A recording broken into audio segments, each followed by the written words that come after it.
सूर्यगढ़ के राजा वीरसेन एक छत्रपति राजा थे। उनके राज्य के अधीन कई छोटे छोटे राज्य आते थे।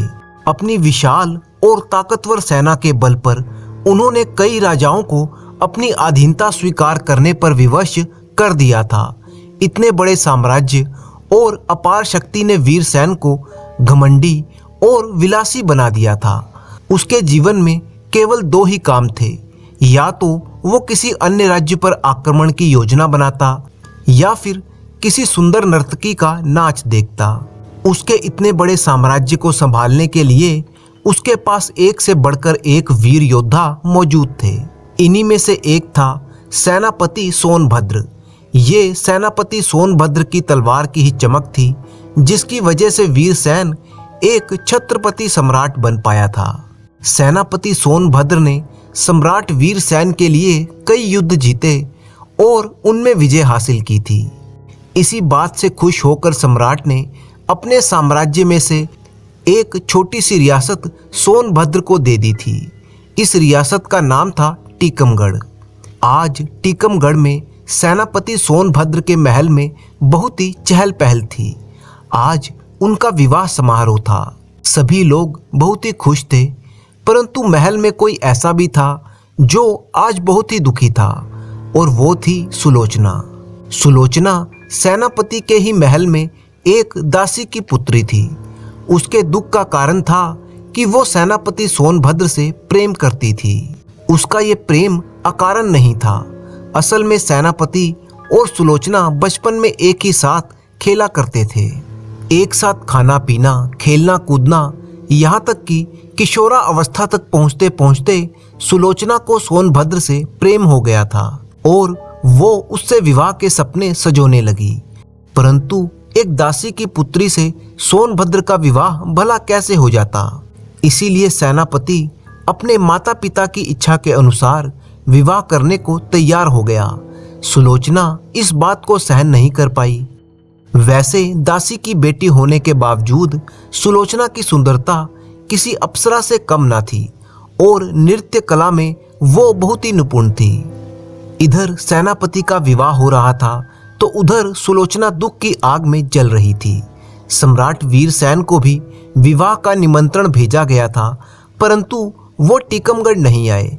शायद उनके घमंड और विलासिता ने उन्हें राजधानी से बाहर निकलने ही नहीं दिया। विवाह के बाद सेनापति अपनी पत्नी को लेकर राजधानी पहुंचे और सम्राट से भेंट की। सम्राट ने उनके लिए अपने महल में एक शाही भोज का आयोजन किया और अगले ही दिन सेनापति सोनभद्र वापस टीकमगढ़ को लौट गए। सब कुछ शांतिमय था।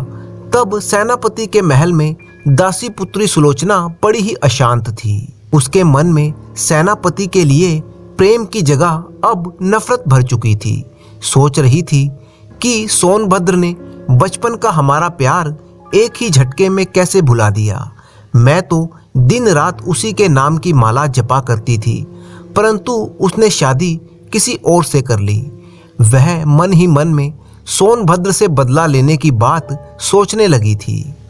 उसी रात वो चुपचाप बिना किसी से कुछ कहे टीकमगढ़ महल से चली गई। सुबह होते होते सुलोचना की मां ने बेटी के गायब होने की खबर सेनापति को दी तो वह भी इस बात से बहुत ही परेशान और हैरान हो गया। जबकि सुलोचना टीकमगढ़ से निकलकर एक वन में जा पहुंची, जहां उसे एक कुटिया दिखाई दी। कुटिया में पहुंचने पर पता चला कि कुटिया में एक ऋषि और उनकी पत्नी रहते हैं। सुलोचना ने उनसे प्रार्थना की कि वह उसे कुछ समय के लिए अपनी कुटिया में आश्रय दें। ऋषि और उनकी पत्नी ने बड़ी खुशी से उसकी ये प्रार्थना स्वीकार कर ली। अब सुलोचना उन्हीं के साथ रहती, उन्हीं के कामों में हाथ बटाती, जंगल से लकड़ियां इकट्ठी करती। साथ ही साथ वह सोनभद्र से बदला लेने की योजना भी मन ही मन में बना रही थी। समय बीता और एक वर्ष मानो पंख लगाकर उड़ गया। टीकमगढ़ महल में सुलोचना की मां अपनी बेटी की कोई खबर ना मिलने से बहुत ही दुखी रहती थी और अपने भाग्य को कोसा करती। 1 वर्ष बीत जाने पर सुलोचना ने सोनभद्र से बदला लेने की पूरी योजना बना ली थी। अब समय आ गया था उस योजना पर काम करने का। एक दिन सुलोचना ने ऋषि दंपत्ति से आज्ञा ली और कहा कि वह अब अपने घर वापस जा रही है। दोनों ने बड़ी ही खुशी से सुलोचना को विदा कर दिया, परंतु सुलोचना टीकमगढ़ वापस नहीं गई। इधर राजधानी में सम्राट वीरसेन पहले की ही तरह अपनी विलासिता की दुनिया में खोया हुआ था कि तभी एक दासी ने आकर कहा, सम्राट की जय हो, एक युवती आपसे मिलना चाहती है, बिना एक भी क्षण गवाए उसे हमारे पास भेज दो।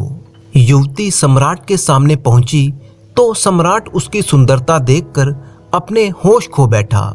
ये युवती कोई और नहीं बल्कि दासी पुत्री सुलोचना थी। सुलोचना की सुंदरता का जादू विलासी सम्राट पर चल गया। अब सुलोचना वहीं सूर्यगढ़ महल में रहकर सम्राट को अपना नाच दिखाकर उसका मनोरंजन करती। सुलोचना ऐसी अपूर्व सुंदरी थी कि उसकी प्रेम कटारी सम्राट के दिल में घुस चुकी थी। वह अब सुलोचना को पूरी तरह से पाना चाहता था।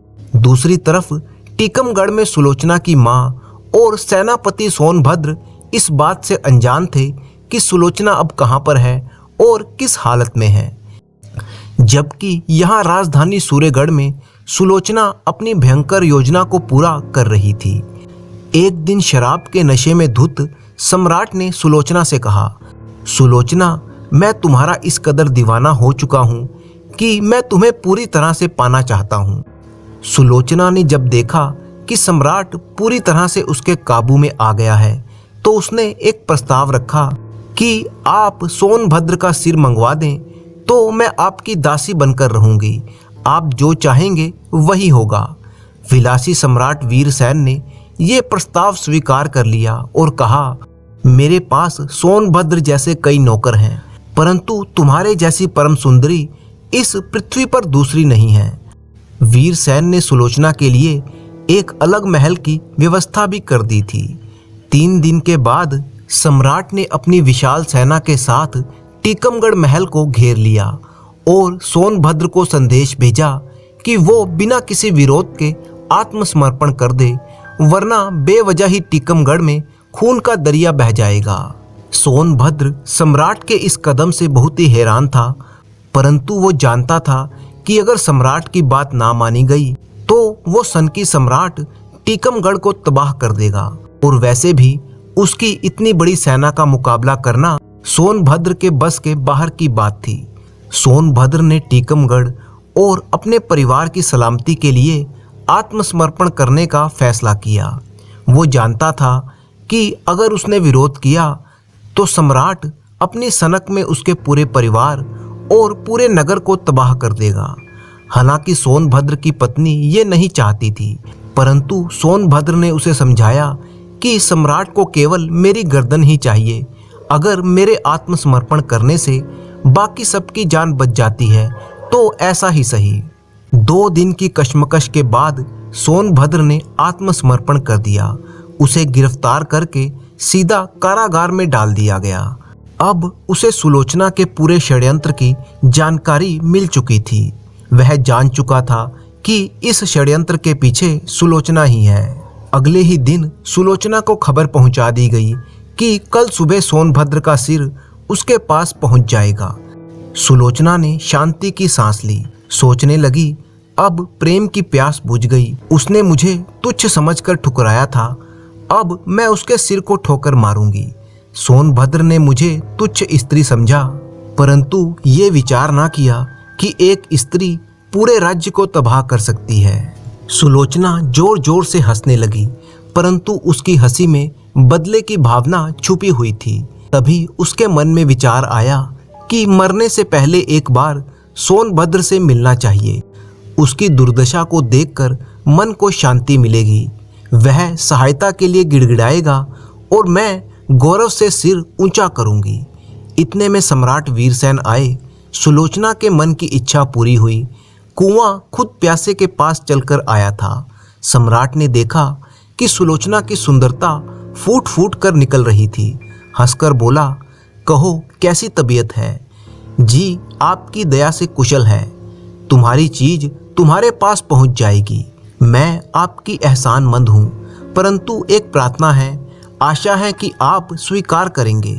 सम्राट ने सुलोचना के चेहरे को एकटक देखते हुए कहा, कहो क्या आज्ञा है। मैं सोनभद्र से एक बार भेंट करना चाहती हूँ।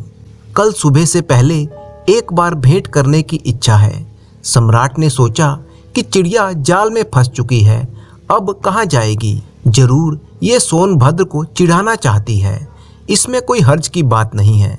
ये सोचकर बोला, हमें तुम्हारी बात मंजूर है। सम्राट ने एक अंगूठी सुलोचना को दी और कहा, कारागार के पहरेदार को दिखाकर सोनभद्र से मिल लेना। और सम्राट प्रसन्नतापूर्वक वहां से चला गया। सुलोचना जाने को तैयार हुई। वो अपने रूप के मद में मदवाली होकर मानो झूमने लगी थी। वह सोचने लगी कि सोनभद्र मुझे देखकर फड़क उठेगा, उसे अपने आप पर पछतावा होगा।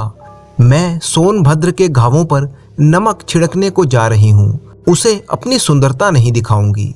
ये सोचकर उसने अपना चेहरा एक नकाब से ढक लिया और पालकी में जा बैठी। रात्रि का समय था, आसमान तारों से जगमगा रहा था। सुलोचना की पालकी कैद खाने के बाहर पहुंची। अंदर से ही उसने आवाज दी, दरोगा कहाँ है। सिपाहियों ने उत्तर दिया, हम उन्हें अभी बुलाकर लाते हैं। उसकी आवश्यकता नहीं है, मैं सोनभद्र को देखूंगी, कैद खाने का दरवाजा खोल दिया जाए। सिपाही कांप कर बोले, ये हमारी शक्ति से बाहर है। सुलोचना ने कड़क कर कहा, आज्ञा का पालन करो। तुम सुलोचना की आज्ञा नहीं मानते? ये देखो शाही अंगूठी। सुलोचना का नाम राजधानी के बच्चे बच्चे की जीभ पर था। जब से उसने सम्राट को वश में किया था, उसकी सुंदरता के चर्चे घर घर में थे। उसे किसी ने देखा न था। सिपाहियों ने सुलोचना का नाम सुना और शाही अंगूठी देखी तो उनके प्राण सूख गए। कांपते हुए बोले, जो आज्ञा, हम हाजिर हैं। ये कहकर उन्होंने कैद खाने का दरवाजा खोला और सिर झुकाकर खड़े हो गए। सुलोचना ने कैद खाने में प्रवेश किया। किसी भी सिपाही की हिम्मत नहीं हुई कि नजरें उठाकर उसे देख सके। एक सिपाही दीपक लेकर उसे सोनभद्र की कोठड़ी में ले गया। अब सुलोचना के पैर लड़खड़ाने लगे थे। सिपाही ने धुंधला सा दीपक दीवट पर रख दिया और दरवाजा बंद करके बाहर चला गया। सुलोचना ने देखा सोनभद्र जमीन पर बैठा हुआ मृत्यु की प्रतीक्षा कर रहा था। सुलोचना के हृदय पर चोट सी लगी। सोचने लगी, आज ये कुल का दीपक न्यौछावर होने जा रहा है और मैं एक भ्रष्ट औरत इसके प्राण ले रही हूँ। ये मरेगा तो स्वर्ग का रास्ता इसके लिए खुल जाएगा और मैं जीवित रहूंगी, परंतु नरक के रास्ते में नीचे उतरती जाऊंगी। इसके नाम पर लोग सदा फूल चढ़ाएंगे और मेरे नाम पर सदा धिक्कार पड़ेगी। ये मैंने क्या किया? जिसके नाम की मैं माला जपती थी, जिससे मैं प्रेम करती थी, उसे खुद ही मरवाने चली हूँ। सुलोचना की आंखों में आंसुओं की धारा बह निकली। दबी हुई आग आज फिर से जल उठी। सोया हुआ प्यार फिर से जाग गया। वो लड़खड़ाते हुए पैरों से आगे बढ़ी। सोनभद्र ने सिर उठाकर देखा तो अचंभे में आ गया और बोला, सुलोचना, ये क्या? ऐसी आधी रात में तुम यहाँ पर क्यों आई हो? सुलोचना की आंखों से आंसुओं का फव्वारा फूटने ही वाला था कि वो पी गई। आज उसे पता चला कि वो कितनी गिर चुकी है। संभल कर बोली, कुछ मांगने आई हूँ, कहो क्या मांगती हो, मैं देने को तैयार हूँ। सुलोचना फूट फूट कर रोने लगी और बोली, तुमने एक बार मेरा दिल तोड़ा था, परंतु आज जो मैं मांगूंगी वो देना ही पड़ेगा। सोनभद्र को आश्चर्य हुआ और सोचने लगा, हो ना हो ये अपने किए पर शर्मिंदा है। वह गंभीरता से बोला, कहो क्या चाहती हो? सुलोचना ने विनती करके कहा, मेरे वस्त्र पहनो और यहाँ से निकल जाओ। ये नकाब चेहरे पर लगा लेना, वैसे भी सिपाही नजर उठाकर भी तुम्हारी तरफ ना देखेंगे। सोनभद्र ने घृणा से मुंह फेर लिया और बोला, मैं एक क्षत्रिय हूँ, कायर नहीं। तुम मेरे कारण इस मुसीबत में फंसे हो। जब तक मैं खुद तुम्हें यहाँ से ना निकाल दूँ, मुझे शांति न मिलेगी। तुमने अभी वचन दिया है कि मैं जो कहूँगी तुम वो मानोगे। मैंने पाप किया है, उसका प्रायश्चित मुझे करने दो।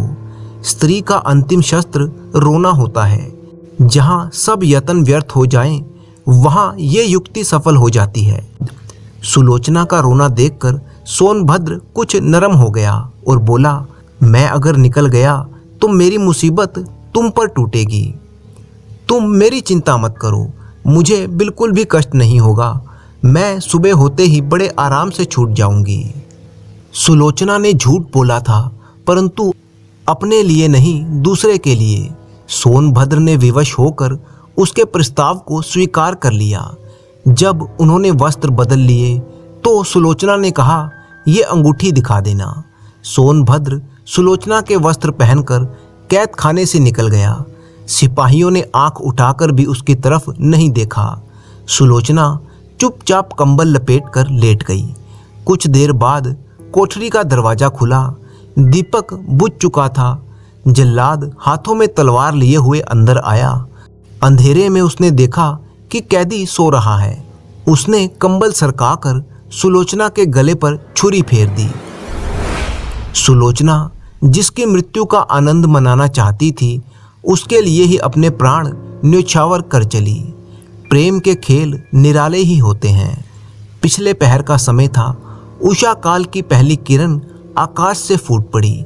जल्लाद सिर पोटली में लपेटे हुए सम्राट के सामने पहुंचा और झुककर बोला, सोनभद्र का सिर हाजिर है जनाब।